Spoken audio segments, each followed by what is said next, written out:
Hey everyone, welcome back to Behind the Paradigm. I know I was gone for a couple weeks. I was a little bit sick, and then we were just so busy with a lot of the things that we're gearing up for with Drifter's launch. But I'm back and I have a good update. We have been doing so much. I'll start with Ben.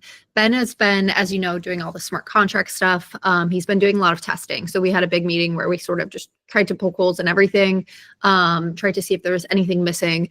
And there were a few things that we realized we wanted to future-proof even a little bit more. And I think we've done the best job that we can absolutely do without telling the future. So we updated the smart contracts with those few little additions that we brought up. We tested the smart contracts just to make sure there were no big flaws that we were missing. We also tested multiple wallets to make sure that they all work with the different smart contract functions. We tested the royalty splits on the smart contract. So I'm very excited about that. We've mentioned before that we're using 721Cs and which will be the packs, and then 1155Cs, which will be the individual gear once you open your packs, which enable us to claim royalties, which is huge for any NFT project or company out there. As you guys know, with all the royalty debates, no matter where you guys stand on it, I think we can all agree that since royalties have gone away, there was a big decline in just creative things that those companies were able to do. They stopped getting funds. So unless you had some big treasury saved up or you were able to get investments and were able to raise for your company, once money stops flowing, you can't pay people to continue to innovate within your project. So royalties are obviously just, in my opinion, so integral to this space. And we're excited to have our contracts support royalties, not only for ourselves, but also for our collaborators. Drifters is a huge project where we're collaborating with communities, artists, and also, as you guys know, I'm very excited about user-generated content, which means collaborating with you guys to create assets. And we want to make sure that royalties are enabled so that we can continue to get paid on those assets as they trade, and so can you. So that we've been testing our royalty splits, which is great. And then we set up the scaffolding for the metadata endpoints for all the different NFT contracts, because as you guys know, we have way more than one contract. There are a lot. There are a lot of moving pieces. There's a lot going on. Ben said it's the most time-consuming and difficult contracts he's worked on, I think because of how time-consuming it was. He also worked on the claims deployment, and he's integrating that into the site still. So that is not fully integrated yet, but that's going to be exciting. We made a few inspired by community claimables. So some claimables will be official down the road with artists or communities that are if you own this, we've officially collaborated with this community, you can claim it. But then some stuff we're just doing, communities that we love, we're creating inspired by claimables for you guys. So we have one for punks, we have one for doodles, we have one for crypto kitties, we have one for everyone, which will be the full a lot of money outfit, which I'm very excited about. And there's some other one that I'm missing that I can't remember right now. But that will be really fun. And then we also, I think we already mentioned last time, we built the front end for the claims page already. Benji has implemented the new smart contracts and addressed any issues with them. He's just integrated them. He also had to do some fixes on the naming on our front end. He did a sync up with the back end and the front end and just made everything compatible, which is great. So we're actually testing with stuff that you guys will see. And then he had to do a fix on the core website with the databases. I'm not exactly sure what was going on there, but there was an issue with one of our databases or servers, and he did a switch and got it done, which is great. And then Vinny Right now we have stopped adding new features. We got in all the features that we needed, and we are refining and polishing and getting them ready for launch. Within the next 2 weeks, we should have a very firm date of when launch and reveal will happen. So I'm super excited.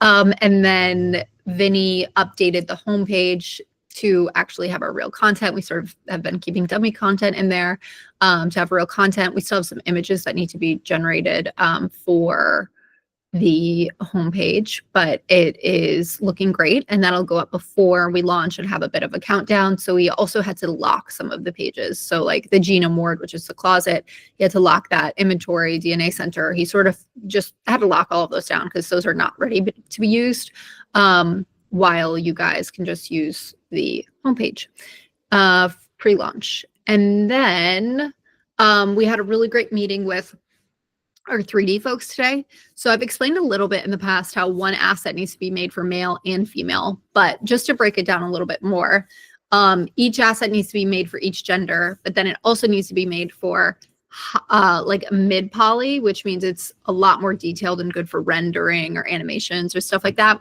And then low poly, which is a little less detailed, lower polygon count, which means that it's more optimized for different virtual worlds or things that you need your avatar optimized for. So now there's a low poly and a mid poly, each for male and female. So that's 4 different meshes that we need per one asset. Then you take it to the next level, and we have 1K, 2K, and 4K textures for each asset for male and female. So those are another 3 files per gender. Then the next sort of crazy thing about all of this is all of those male, female, mid poly, and low poly all have to be touched and changed for layering. So that's what we've been working on. We're getting a huge upload this weekend, which I'm so excited about. We've tested these assets a bit already, but now this is getting a lot closer to their final form, where we, our 3D team is uploading opening their Blender file with hundreds and hundreds of assets. And now they're tweaking and morphing the assets to fit together with each other. Because as you can imagine, you make one outfit where the hat, the shirt, the jacket, the pants, the shoes all fit nicely together. But then you swap out the pants, you swap out the shirt, you put on a bra, you put on tights, you put on a mask, and now everything is sort of intersecting and looking wonky because it wasn't made for that outfit. But we have like an extremely robust and just like, I don't know, it's compared to other avatars builders that I've been on, we don't have where you like pick the full outfit and redresses you and takes everything off. We have like super customizable outfits where you can do a ton of combinations, which I'm very excited about. So layering was one of the challenges we waited for until the end, because you need to be able to take the super slim fit shirts, the baggier shirts, the, huge shirts, the sweaters, the slimmer jackets, the bigger jackets. You need to be able to put, sorry guys, I have a cat hair in my eye and I can't get it out. You need to be able to put all of those on and do the morphing for those assets so that they fit with most things. So there will be some restrictions, obviously, but there are, if it's a baggy hoodie, it should fit with tight tops, loose tops, some of the really, really fitted sort of like zip ups, like with bras, it should fit with everything, right? So, or most things. So it's not like you just have to edit an asset once. You have to put like everything on and see all of it, click on and off to see all the different combinations for just one asset to make sure that it's shaped how it should be to be the most compatible with the most items. So layering is a lot. You have to layer for the mid poly male, the low poly male. Those are 2 totally separate layering, because as you can imagine, when you reduce the polygons in a shirt, the polygons might get more stuck out here because it's made it more rigid, but in the jacket, it might be more flat there because it's made it more rigid. So you have to entirely layer a low poly asset a totally different way that you would layer a mid poly asset, then you have to do that for the other gender as well. So you have to layer 4 different assets just for one shirt, one pair of socks, one pair of shoes. So it's thousands of assets in the end that we have.